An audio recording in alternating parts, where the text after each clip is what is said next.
ഏറ്റവും വലിയ television നെറ്റ്വർക്കായ BBC ചാനലിന്റെ റേഡിയോ വിഭാഗത്തിന്റെ അനുദിന ചിന്തയിൽ ഫ്രാൻസിസ് പാപ്പയുടെ അപ്രതീക്ഷിത സന്ദേശം. ഇക്കഴിഞ്ഞ ദിവസം അനുദിന ചിന്ത എന്ന പരിപാടിയിൽ ഫ്രാൻസിസ് പാപ്പ തന്റെ ചിന്തകൾ പങ്കുവെക്കുകയായിരുന്നു. കത്തോലിക്കരല്ലാത്ത നിരവധി പ്രമുഖർ ഈ പരിപാടിയിൽ സന്ദേശം പങ്കുവച്ചിട്ടുണ്ടെങ്കിലും മാർപ്പാപ്പയുടെ സ്വന്തം ശബ്ദത്തിൽ അനുദിന ചിന്ത വന്നപ്പോൾ പലരെയും അമ്പരപ്പിച്ചുവെന്ന് കാത്തലിക് ഹെറാൾഡ് റിപ്പോർട്ട് ചെയ്തു. ഡിസംബർ 28-ന് പ്രോഗ്രാമിന്റെ ഗസ്റ്റ് എഡിറ്ററാണ് ഫ്രാൻസിസ് മാർപ്പാപ്പയെ അനുദിന സന്ദേശം നൽകുവാൻ ക്ഷണിച്ചത്. അരനൂറ്റാണ്ടു മുൻപ് വനിതകൾ വാഹനമോടിക്കുന്നത് അത്ഭുതമായ കാലത്ത് ആംബുലൻസ് ഓടിക്കുവാൻ ബാഡ്ജ് നേടിയ സംസ്ഥാനത്തെ ആദ്യത്തെ വനിതാ സിസ്റ്റർ ഫ്രാൻസിസ് വിടവാങ്ങി. 74 വയസ്സായിരുന്നു. പട്ടുവം ദീനസേവന സന്യാസ സമൂഹാംഗമായ സിസ്റ്റർ ഫ്രാൻസിസ് 49 വർഷങ്ങൾക്ക് മുൻപാണ് ഡ്രൈവിംഗ് ലൈസൻസ് നേടിയത്. ദീനസേവന സമൂഹത്തിന്റെ അനാഥാലയത്തിലെ അസുഖബാധിതരായ കുട്ടികളെ ആശുപത്രിയിലെത്തിക്കുവാൻ ആംബുലൻസ് ഓടിക്കുക എന്ന ലക്ഷ്യമായിരുന്നു ഹെവി ഡ്രൈവിംഗ് ലൈസൻസ് കരസ്ഥമാക്കുന്നതിന് സിസ്റ്ററെ പ്രേരിപ്പിച്ചത്. പുതുവർഷം ആരംഭിക്കുവാൻ മണിക്കൂറുകൾ മാത്രം ബാക്കി നിൽക്കെ ലോകത്തെമ്പാടും കൊല്ലപ്പെട്ട കത്തോലിക്ക മിഷണറിമാരുടെ എണ്ണം പുറത്തുവിട്ട പൊന്തിഫിക്കൽ വാർത്താ ഏജൻസിയായ ഏജൻസിയ ഫിഡസ്. കണക്കുകൾ പ്രകാരം 8 വൈദികരും 5 അൽമായരും ഉൾപ്പെടെ 13 കത്തോലിക്ക മിഷണറിമാർ ലോകത്തെമ്പാടും കൊല്ലപ്പെട്ടതായാണ് റിപ്പോർട്ടിൽ വെളിപ്പെടുത്തുന്നത്.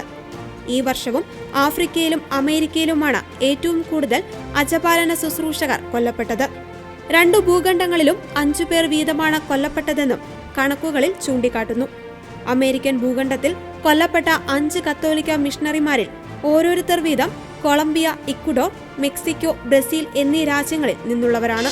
20-ാം നൂറ്റാണ്ടിലെ ഏറ്റവും അറിയപ്പെടുന്ന ദൈവശാസ്ത്രജ്ഞനും 600 വർഷത്തിനു ശേഷം സ്ഥാനമൊഴിഞ്ഞ ആദ്യത്തെ മാർപ്പാപ്പയുമായ എമിരറ്റസ് ബെനഡിക്ട് 16-വൻ മാർപ്പാപ്പ വിടവാങ്ങിയിട്ട് ഇന്നേക്ക് 2 വർഷം. 2022 ഡിസംബർ 31-ന് തന്റെ 95-ാമത്തെ വയസ്സിലാണ് ആധുനിക കാലത്തെ തിരുസഭ കണ്ട ഏറ്റവും വലിയ ദൈവശാസ്ത്രജ്ഞനായ ബെനഡിക്ട് പാപ്പ സ്വർഗീയ സമ്മാനത്തിന് വിളിക്കപ്പെട്ടത്. അന്നേ ദിവസം പ്രാദേശിക സമയം രാവിലെ 9:34-നാണ് പാപ്പ അന്തരിച്ചതെന്ന് വത്തിക്കാൻ പ്രസ്താവനയിൽ അറിയിച്ചു. ദിവംഗതനാകുന്നതിന് മുൻപ് ഡിസംബർ 28-ന് ആശ്രമത്തിൽ പാപ്പയെ സഹായിക്കുന്ന സമർപ്പിതരുടെ സാന്നിധ്യത്തിൽ പാപ്പ രോഗിലേപനം സ്വീകരിച്ചുവെന്ന് വത്തിക്കാൻ വക്താവ് മാത്യു ബ്രൂണി വ്യക്തമാക്കിയിരുന്നു. വിശുദ്ധ നാട്ടിൽ 2025-ലെ ജൂബിലി വർഷത്തിന് തുടക്കം കുറിച്ച കർദിനാൾ പിയർ ബറ്റിസ്റ്റ പിസബെല്ല ഡിസംബർ 29-ന് നസ്രത്തിലെ അനൗൺസിയേഷൻ ബസിലിക്കയിലേക്ക് ജൂബിലിയെ പ്രതിനിധീകരിക്കുന്ന കുരിശുമായി പ്രവേശിച്ചതോടെ ജൂബിലി വർഷത്തിന് തുടക്കമായി.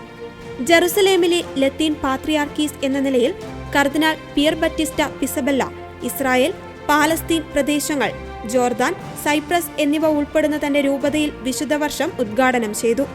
11 മെത്രാന്മാരും പ്രധാന മേലധ്യക്ഷന്മാരും രൂപതയുടെ വിവിധ ഭാഗങ്ങളിൽ നിന്നുള്ള ഏകദേശം 150 വൈദികരും അടങ്ങുന്ന സംഘമാണ് പാത്രിയാർക്കീസിനെ അനുഗമിച്ച ബസിലിക്കയിലേക്ക് പ്രവേശിച്ചത്.